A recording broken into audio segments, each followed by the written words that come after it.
Hello, and welcome to this quick guide on how to document your blueprints and packages. The first thing to do when you're documenting your blueprints and packages is make sure you test them. Make sure you've tested your blueprint, that you can actually make a full game from it, and make sure you've tested your package, that it works in a completely separate environment, ideally a clean environment with nothing else going on, just to make sure that it works out of the box. Once you've tested, head back into where you've created them, and let's have a look at some key documentation tactics that we can add to our blueprint or package. The first is to nicely organize the world tree so that it makes logical sense. If everything's everywhere, it's going to be a very high barrier to entry for someone who's fairly new to the game who wants to make something from your blueprint, or indeed your package if that's got lots of items in it. So make sure it's ordered fairly logically. It doesn't have to be meticulously arranged, but ordered logically is a good idea. Make sure things are named appropriately. The apple tree is an apple tree. If my apple tree was a banana, that might be a bit weird. It'd be even more weird if my apple tree was a sword. So make sure that things are named what they should be, and if something isn't, give it a rename and just make sure that it's logically named. So you've got a well-organized world tree, things are named logically. That's essentially what you would want from a blueprint or package in terms of organization. When it comes to code, if you've written any custom code, make sure that any properties have tooltips. There might be some people using your package or blueprint that don't know how to code, that are making the whole thing in basic mode like this.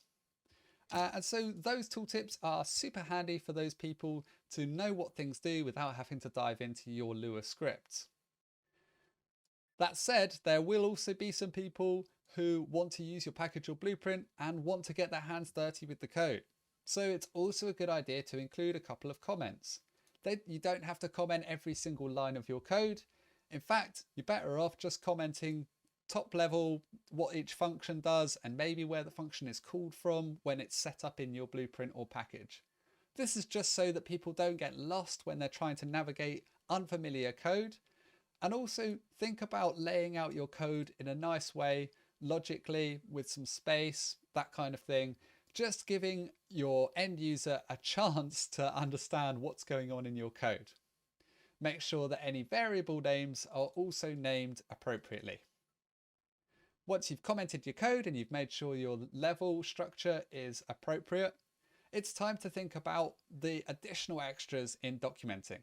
These are all great starting points, but the next level up is essentially to write a guide on the forum. So head over to forum.crayta.com. Find your way into the package guides section, which you can see here.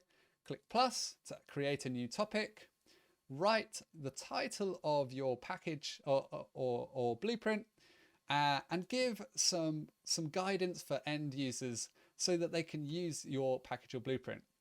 At least you will need a setup guide, so how to go about installing it and using it from the very, very beginning.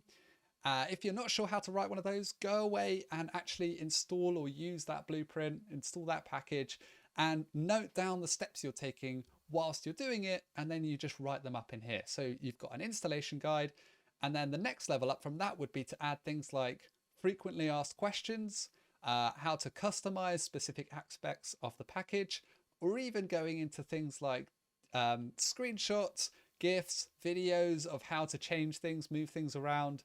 And even if you want to, you could upload some UML diagrams or class diagrams of your code if you fancy doing that. You can do all of that, and the full tutorial for this quick guide will tell you how to do that.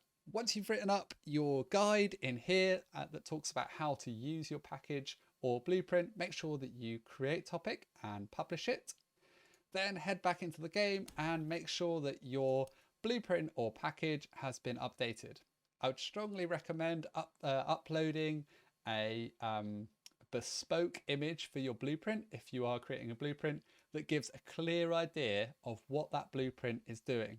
The custom images for The standard images for the games in Crayta are fantastic and beautiful, but for the blueprints, I think it's a really good idea to really tell someone what this kind of game is gonna do. That's it. Hopefully that was a useful, quick guide on how to document your blueprints and packages in Crayta.